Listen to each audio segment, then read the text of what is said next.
a warning tonight that rural parts of Yorkshire may turn into a fuel desert because so many independent petrol stations are closing. Look North has seen new research which shows 70 forecourts have closed in the last 6 years. 28 of those are in West Yorkshire, that's 11%. In South Yorkshire, 22 have closed, that's a 14% drop. And the same proportion have gone in North Yorkshire, with the overall number down by 20. There are now calls for the government to step in to help. Our political editor Len Tingle reports from Pickering. Petrol sales at this filling station dropped by 30% last year. It doesn't take an economic genius to understand why. Drivers could fill up their tanks for around £3 cheaper at a supermarket.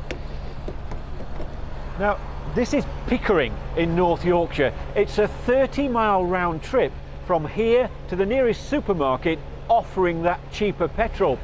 But as prices have gone up, more and more people are prepared to make that trip.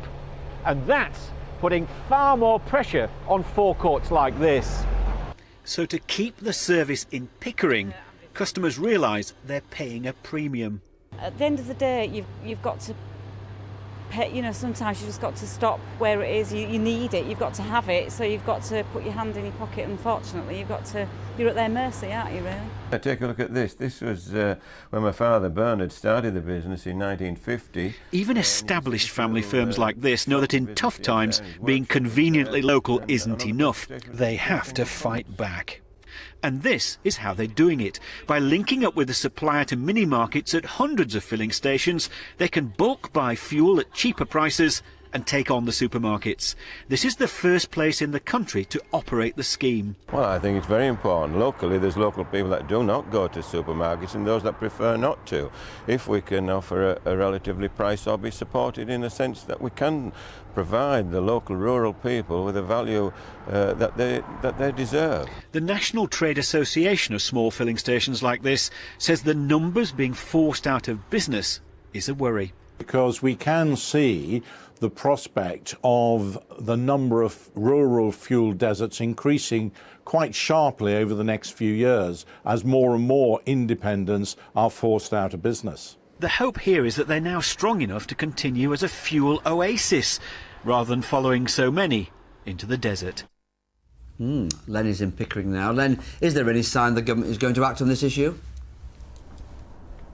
Well, the government's very concerned that in rural areas where there's less public transport, where people need to use their cars more, that there is locally available, competitively priced petrol. That's certainly something that's backed by the local MP here, Anne McIntosh, who's also chairman of the powerful Rural Affairs Committee. The problem, of course, is exactly how to implement it, and will it fall foul of EU rules on subsidies?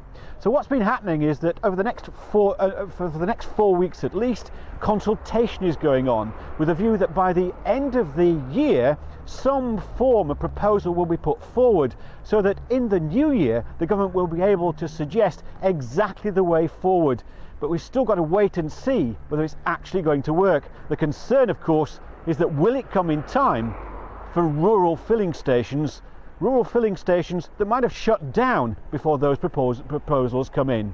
With that, back to the studio. Len, thank you very much. Let's get